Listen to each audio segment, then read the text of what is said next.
And I'm joined now by our correspondent Jeff Moody, who's been following the European leadership's response to this summit. What have they been saying here? Well, I think it falls into three categories. There's the optimistic, the pessimistic, and then the cautiously pragmatic.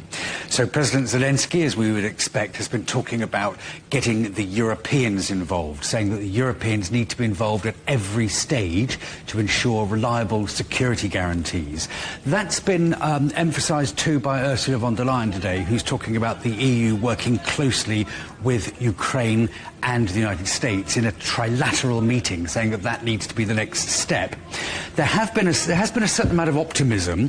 The Italian Prime Minister, Giorgia Meloni, saying there's a glimmer of hope here, and Viktor Orban from Hungary talking about the fact that the world is today a much safer place than it was yesterday. What he means by that is the fact that the world's two biggest nuclear powers have sat down and talked rather than exchanging blows, which has been the status quo for a number of years. But not everybody is quite so conciliatory. The Norwegian foreign minister is saying that really is now time to put more pressure on Russia, to increase that pressure, and the Czech prime minister saying that Putin's only motives here really is to increase the size of the Soviet Union. And what did this joint statement that was released by European leaders say? It's very telling. First of all, it says that they will meet, the coalition of the willing will meet tomorrow.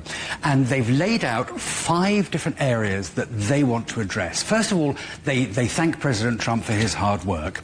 They say the next step has to be a trilateral meeting to get Ukraine to the table too.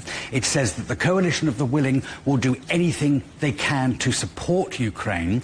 But they've been very, very clear to say there must be no limitations on what Ukraine as a sovereign nation can do. Russia must have no veto, no say in whether Ukraine increases its army, whether it joins the EU, whether it joins NATO. That has to be up to Ukraine as a sovereign nation.